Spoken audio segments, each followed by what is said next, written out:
The moment I saw the text pop up on my phone, my stomach twisted into a tight knot. I'm sorry, Jason. I didn't mean for you to find out this way, but I'm leaving. I love him. For a second, the world around me blurred. The sound of my colleagues chatting in the conference room faded, the neon lights overhead buzzing like static in my ears. My wife, no, ex-wife-to-be, was leaving me. And not just leaving. She had someone else. 12 years of marriage just tossed away in a careless, typed-out message. No explanation, no apology, just a confession and an exit. I sucked in a deep breath, trying to control the rage boiling in my chest. She thought she could just walk away, clean and easy? No, not without consequences. This wasn't over, not by a long shot. Chapter 1. The first suspicion. The first time I suspected something was wrong, it was a Tuesday night. Nothing special, nothing dramatic, just another long day. But it was the way Ashley walked through the door, her smile a little too bright, her energy a little too forced. "Hey, babe," she chirped, setting her purse down on the kitchen counter. "Sorry I'm late. Emergency at work." She had been late a lot lately. I nodded, watching as she kicked off her heels and walked to the fridge, grabbing a bottle of water. Her movements were too controlled, like she was trying too hard to act normal. "That's so?" I asked casually. "Yeah. Dr. Reynolds had a last-minute surgery, and we were short-staffed." She took a long sip, her gaze flicking away for just a second. Just long enough. Ashley was a nurse. I knew her schedule better than she did. And I knew for a fact that Dr. Reynolds was on vacation in Florida. I let the moment stretch, let the silence fill the space between us. Then I nodded again. "Sounds rough." She hesitated, just barely, then smiled. It was. And that was the moment I knew. She was lying. It started small, the late nights, the unexplained weekend shifts, the sudden obsession with her phone, always flipping the screen down when I walked into the room, but I brushed it off. I wanted to believe her. Then, 2 weeks later, I found the receipt. It was buried under some junk mail on the kitchen table. A charge from the Mayfair Hotel, one of the most expensive spots in town. $380 for a single night. My pulse kicked up, my fingers tightening around the thin paper. Ashley had told me she was working an overnight shift at the hospital. She had been at a hotel instead. The thought nearly knocked the breath out of me. I felt the walls of our home closing in, suffocating me in a truth I didn't want to face. For a minute, I just stood there, staring at the receipt, my mind racing with possibilities.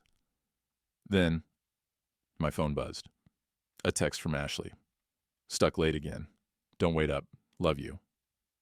The words hit different now. Fake. Hollow. A lie. I exhaled slowly, then tucked the receipt into my wallet. I didn't confront her that night. Not yet. I needed more than a receipt. I needed proof. The next morning, I started paying closer attention. Ashley always left for work at exactly 6:30 a.m. Her shift started at 7 o'clock, but today, I followed her. She didn't drive toward the hospital. She took a left instead of a right. My stomach knotted as I kept a safe distance, watching her silver sedan weave through traffic. My hands clenched around the steering wheel, my jaw locked tight. 5 minutes later, she pulled into the parking lot of the Mayfair Hotel. I stopped at a red light, my heart pounding so hard it felt like it might explode. I watched her step out of the car, adjust her skirt, and glance around. Then, a man walked up to her. Tall, dark hair, expensive suit. He leaned in close, said something that made her laugh, really laugh. Not the tired, half-hearted chuckle I'd gotten from her for months. Then she touched his arm. Intimate, familiar. And just like that, everything I thought I knew collapsed. By the time I pulled into our driveway that night, my hands were shaking. Ashley was already home, sitting on the couch with a glass of wine, smiling at me like nothing had changed. But everything had changed. I stood in the doorway for a long moment staring at her. And I realized something. She thought she was getting away with it. She thought I didn't know. But she had no idea who she was dealing with. And that was her biggest mistake. Chapter 2. Gathering evidence.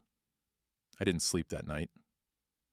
Ashley lay beside me, her breathing slow and even, like nothing had changed. But for me, Everything had. I could still see him. The man outside the Mayfair Hotel, the way she laughed with him, the way she touched his arm, and worst of all, the way she didn't look guilty. She wasn't just cheating, she was comfortable. Like she'd been doing this for a while. I clenched my fists under the covers, every muscle in my body tight. I needed proof. So, I started planning. The next morning, Ashley woke up like any other day, stretched, kissed my cheek, like nothing was wrong, and got ready for work. "You working late again?" I asked, keeping my tone even. She didn't hesitate. "Yeah, another double shift." Lie. She tied her hair up, grabbed her purse, and was out the door by 6:30 sharp. I waited 5 minutes, then grabbed my keys. This time, I wasn't just following her. I was documenting everything. I trailed behind her car, keeping a safe distance. She should have gone right toward the hospital. Instead, she took the same left as yesterday. I already knew where she was going. But today, I wanted more. I pulled into a parking lot across from the Mayfair, keeping my head down as I watched her park. Same guy, same routine. She stepped out of the car, smiled, and he was waiting, leaning against a sleek black Audi, his hands in his pockets like he had all the time in the world. Ashley walked right up to him, tilted her chin, and kissed him. Not just a quick kiss, a slow, lingering kiss. My stomach churned. My grip on the steering wheel tightened until my knuckles went white. But I forced myself to stay calm, focused. I pulled out my phone. Snap, snap, snap. Photo after photo, time-stamped. She couldn't lie her way out of this. I drove home in silence, my mind spinning. Who was he? How long had this been going on? I needed more than just pictures. I needed details. So that afternoon, while Ashley was still working, I did something I never thought I'd do. I hired a private investigator. His name was Mark Holloway. Ex-cop, sharp eyes, no nonsense. I met him at a diner on the other side of town, a place where no one would recognize me. He slid into the booth across from me, sipping a coffee like this was just another Tuesday. "You got something for me?" he asked. I pulled out my phone and slid it across the table. He scrolled through the photos, his expression unreadable. Then he nodded. "Yeah, she's definitely cheating." "No kidding." "I need to know who he is," I said. "Where he works, where he lives, everything." Mark studied me for a moment, then leaned forward. "You want revenge? Or you just want the truth?" I thought about that. Revenge sounded good. But more than anything, I wanted answers. "The truth," I said finally. Mark nodded, tapping his fingers on the table. "Give me 3 days." That night, Ashley came home late. Again. I sat in the kitchen, sipping a beer, watching her as she tossed her purse onto the counter. She looked tired. But not hospital tired, hotel tired. "Hey," she said, forcing a smile. "Long night?" I nodded. "I bet." She didn't notice the way my jaw clenched. She didn't notice the way I gripped my beer a little too hard. She had no idea that I knew. But soon she would. Chapter 3. The Truth Revealed. 3 days passed. 3 days of pretending. 3 days of watching Ashley lie straight to my face. She was good at it. Too good. She smiled when she kissed me goodbye in the mornings. She laughed at my jokes over dinner. She even reached for my hand in bed, her fingers warm, soft, but not real. She had no idea that I knew. And that made me sick. Friday morning, my phone buzzed. A message from Mark Holloway. "Got everything you need. Meet me at the same diner, noon." I left work early, drove across town, and slid into the booth across from Mark. He placed a thick manila folder on the table. "Your guy's name is Daniel Brooks, 39, divorced, works in finance, lives in a high-rise downtown. Daniel, a name to put to the face." I flipped through the photos. Ashley and Daniel in a restaurant. Ashley and Daniel leaving a hotel. Ashley and Daniel in his apartment lobby. I clenched my jaw. This wasn't just an affair. It was a second life. Mark exhaled, shaking his head. "They've been meeting for at least 6 months, maybe longer, and from what I can tell, he has no idea she's married. I froze. What? She told him she was single. I laughed. A hollow, bitter laugh. Ashley wasn't just lying to me. She was lying to him too. That night, I sat in my truck outside Daniel's building. It was almost 11 p.m. when Ashley walked out. She wasn't in scrubs. She was in a black dress, the kind she used to wear for me. Daniel followed her outside, smiling, his hand on her waist. I gripped the steering wheel so tight I thought it might snap. Ashley turned toward him, leaned in close, whispered something in his ear. Then she kissed him. Deep, slow, intimate. I tasted bile. She pulled away, smiling, then walked toward her car. Daniel watched her leave, his expression soft. Like he actually cared. He had no idea he was being played just like I was. And suddenly, I knew exactly what I had to do. Ashley got home just after midnight. I was sitting in the living room, drinking a whiskey, the manila folder resting on the table in front of me. She walked in, pausing when she saw me. "Hey," she said cautiously. I didn't respond. She took off her coat, hesitating. "Everything okay?" Still, I said nothing. Then I pushed the folder toward her. She frowned, stepping closer. "What's this?" I leaned back, watching, waiting. She opened the folder, and her world shattered. Her breath hitched.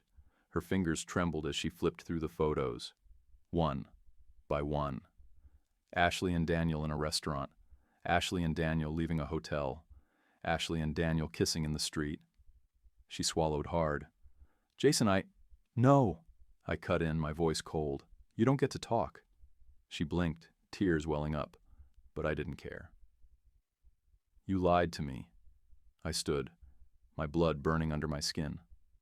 "For 6 months, you've been sneaking around, sleeping with some guy who doesn't even know you're married." Her lips parted. "Wait, what?" I scoffed. "Oh yeah, Daniel, he thinks you're single." Her face drained of color. She wasn't expecting that. I took a step closer, lowering my voice. "What do you think he'll do when he finds out?" She opened her mouth, but nothing came out. I smirked. "Guess we'll find out soon." Because I had one more card to play. I was going to tell Daniel everything. Chapter 4. The Perfect Revenge. I didn't want to just catch her. I wanted to destroy her. Ashley had spent months lying to me, sneaking around like she was smarter than me, like I was some blind fool who couldn't put the pieces together. But now, I had all the pieces, and I was about to set the whole damn board on fire. Step 1. Cut off her money. Ashley had always liked the finer things. Designer handbags, expensive brunches, spa days with friends.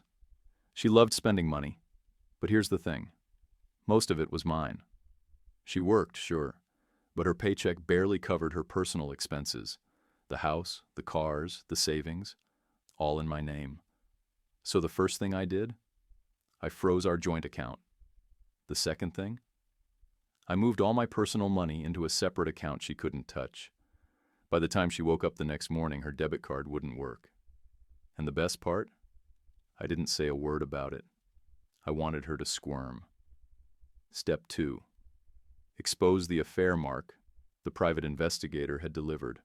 Not only did he find out who her lover was, but he also found out something even better. His name, Daniel Carrington. His occupation, a doctor at Ashley's hospital. His marital status, married, with kids. That's right. Ashley wasn't just cheating. She was the other woman. And his wife? She had no idea. Yet. Step 3. Burn it all down. It started with an email. Subject line, "Your husband and my wife." I attached photos, hotel receipts, timestamps. Everything. Then I hit send. Within an hour, my phone buzzed. "Who the hell are you?" I smirked. I knew she'd call. "Someone who thought you deserved the truth," I said, keeping my voice calm. There was silence on the line, then a shaky breath. I had no idea. Neither did I. till a few weeks ago. Another silence. Then quietly, I want to meet. I checked my watch. Name the time and place. We met at a quiet coffee shop downtown. Her name was Lauren. She looked like she hadn't slept in days. I handed her the envelope. Everything Mark had found. She flipped through the photos, her fingers trembling. "I can't believe this," she whispered. "I thought we were happy." I almost laughed at how familiar that sounded. "Welcome to the club," I said. She looked up, her eyes sharp. "What do you want from this?" "Nothing," I said honestly. "I just figured you deserved to know." She exhaled shakily, then set the envelope down. "You're divorcing her, right?" "Damn right." A pause. Then she smirked. "Good," she said. "Let's make them suffer first." I liked her already. Step 4. The confrontation. That night, Ashley came home to hell. First, she got a call from her bank. Fraud alert. Her account was locked, her cards declined. She had no access to money. Then her phone blew up with texts from Daniel. "Ashley, my wife knows." "What the hell did you do?" "She's throwing me out." She barely had time to react before I walked into the room, crossing my arms. She looked up, confused, panicked. "Jason," she said breathlessly. "Something's wrong." I tossed my phone onto the table. The email to Lauren was still open. Her eyes scanned the screen and she went pale. You sent this?" I smiled. "You bet I did." And then I watched her whole world collapse. Chapter 5. The Ultimate Confrontation. The house was too quiet. I sat in the dim light of the living room, my fingers drumming against the armrest of my chair, waiting. Ashley was late again. But tonight, I wasn't just waiting for her. I was waiting for the moment she realized her world was about to come crashing down. The clock read 10:42 p.m. when I heard the familiar sound of her car pulling into the driveway. My heart pounded in my chest, not from nerves, but from the calm, controlled rage simmering beneath the surface. The front door creaked open. She walked in, dropping her purse on the counter, running a hand through her hair like she had been through such a long day. Liar. "Hey," she said, forcing a casual smile. "I hope you didn't wait up." I leaned back in my chair, swirling the whiskey in my glass. Cool. Unbothered. "Long shift?" I asked, tilting my head slightly. She nodded too quickly. "Yeah, brutal." I exhaled, taking my time. Then I tossed my phone onto the table in front of her. She froze. The screen was lit up with photos. Her, the man, the hotel, the kiss. Her breath hitched. For a brief second, she didn't move. Then she let out a nervous laugh, shaking her head. "Jason, what the hell is this?" I stood up slowly, my chair scraping against the hardwood. "What do you think it is?" Her eyes flickered across the images, her brain scrambling for an escape route. Are you spying on me now?" she stammered, voice rising in panic. "Is that what this is?" Defensive. Predictable. I crossed my arms, my gaze locked on hers. "You've been lying to me for months, sneaking around. Do you really want to pretend you don't know what this is?" Ashley swallowed hard. She was trapped, and she knew it. Then she did the thing that made my blood, and she sighed, shaking her head like I was the one being unreasonable. "Look, I never meant for it to happen this way," she said, crossing her arms. "But Jason, we haven't been happy for a long time." I scoffed. There it was. The classic excuse. "So, instead of talking to me, you just fucked my best friend?" Her face paled. I held up a hand. Just don't. I don't need another lie." She blinked fast, her hands trembling. Then, just as I expected, she went for the last-ditch effort. "Jason," she whispered, stepping closer. "I didn't want to hurt you. I still care about you." I let her get close, just enough to see the flicker of hope in her eyes. Then I took a step back. Her face cracked. "No," I said evenly. "You don't get to do that. You don't get to play the victim. Not after everything. Her lips parted, searching for something. Anything to say that would fix this. But there was nothing left to fix. I walked to the table, picked up a manila envelope, and threw it onto the counter. "What's this?" she asked, her voice barely above a whisper. "Divorce papers," I said. "Signed. All you have to do is add your name." She stared at it like it might explode. Then her mask slipped. The anger crept in. "You can't be serious," she snapped. "You're just throwing away everything?" I let out a humorless laugh. "No, Ashley, you did that." Her eyes burned with desperation, frustration, defeat. "You're making a mistake," she whispered. "You're going to regret this." I met her gaze, steady and unshaken.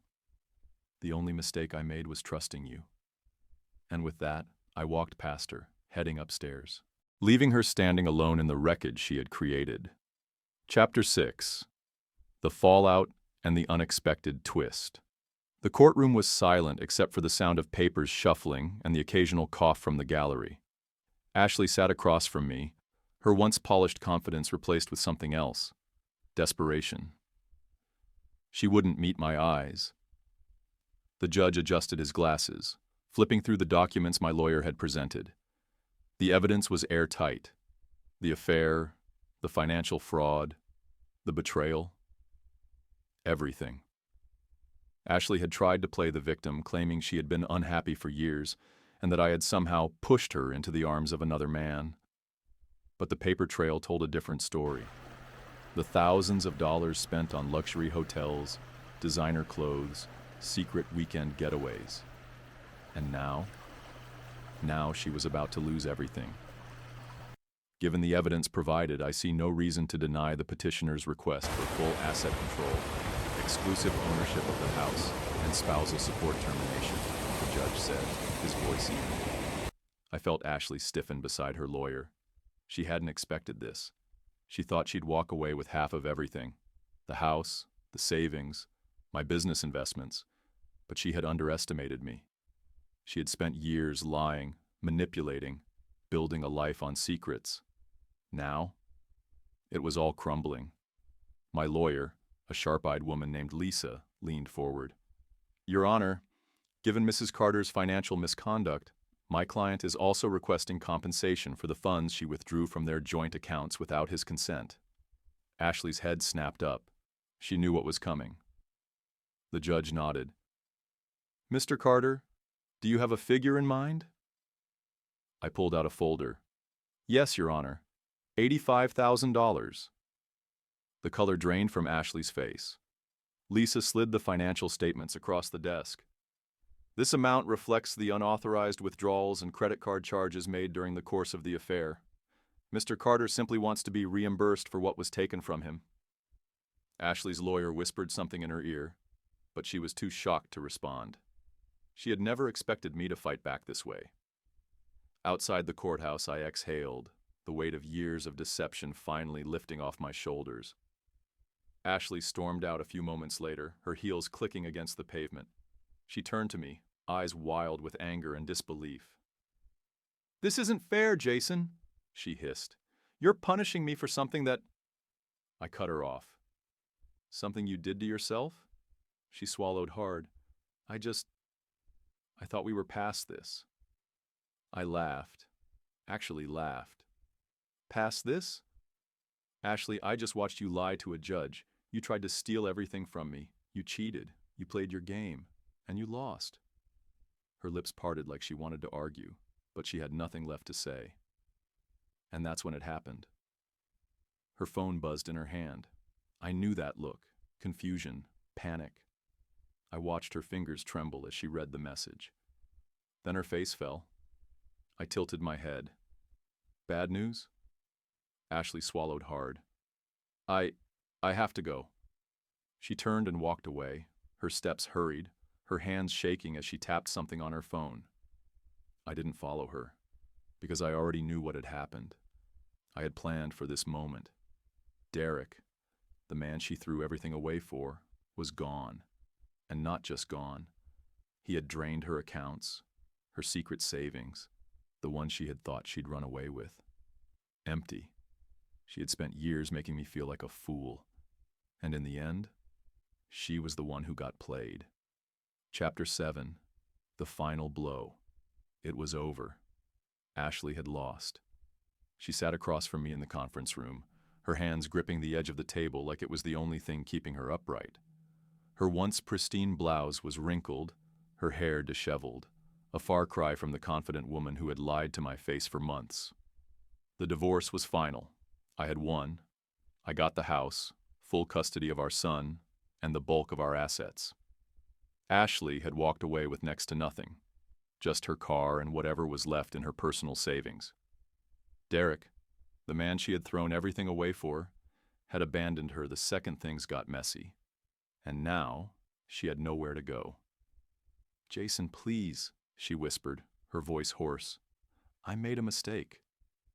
I almost laughed. A mistake? Number spilling coffee on your shirt is a mistake. Forgetting to pay a bill on time is a mistake. What she did? That was a choice. I leaned back in my chair, exhaling slowly. "I gave you everything, Ashley," I said, my voice calm, measured. "A home, a family, loyalty, and you threw it away for, what? A few nights at a luxury hotel?" She flinched, eyes darting toward the divorce decree sitting between us. "You don't understand." I cut her off with a shake of my head. "No, Ashley. I understand perfectly. You wanted excitement. You wanted something new, and now you've got it." She opened her mouth, but nothing came out. I let the silence stretch, watching the realization sink in. "You thought he would take care of you, didn't you?" I said finally. "You thought Derek was your way out, and now you're here, begging me for, what? Another chance?" Her eyes glossed over with tears. "Jason, I have nothing left." I picked up the divorce decree, flipping through the pages like I wasn't already intimately familiar with every single clause. "You have what you deserve," I said simply. Her shoulders slumped. For the first time since this all started, she looked truly broken, but I felt nothing. No anger, no satisfaction, just relief. We walked out of the lawyer's office, the cool fall air biting against my skin. Ashley hesitated on the steps, rubbing her arms as if she had just now realized how cold it was. She turned to me, her lips trembling. "I don't have anywhere to go," she admitted softly. I stared at her for a long moment, and then I smiled. Not my problem. I turned and walked away. For the first time in months, I felt free. 1 year later, life had never been better. The house was mine again. The space that once felt suffocating, filled with her lies, her perfume, and her empty apologies, was finally mine. Our son was thriving. He no longer had to watch his mother sneak around, pretending to be the perfect wife.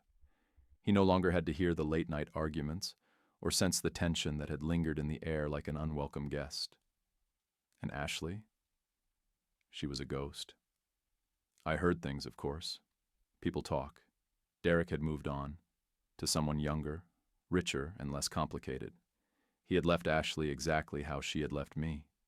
Broke, alone, forgotten.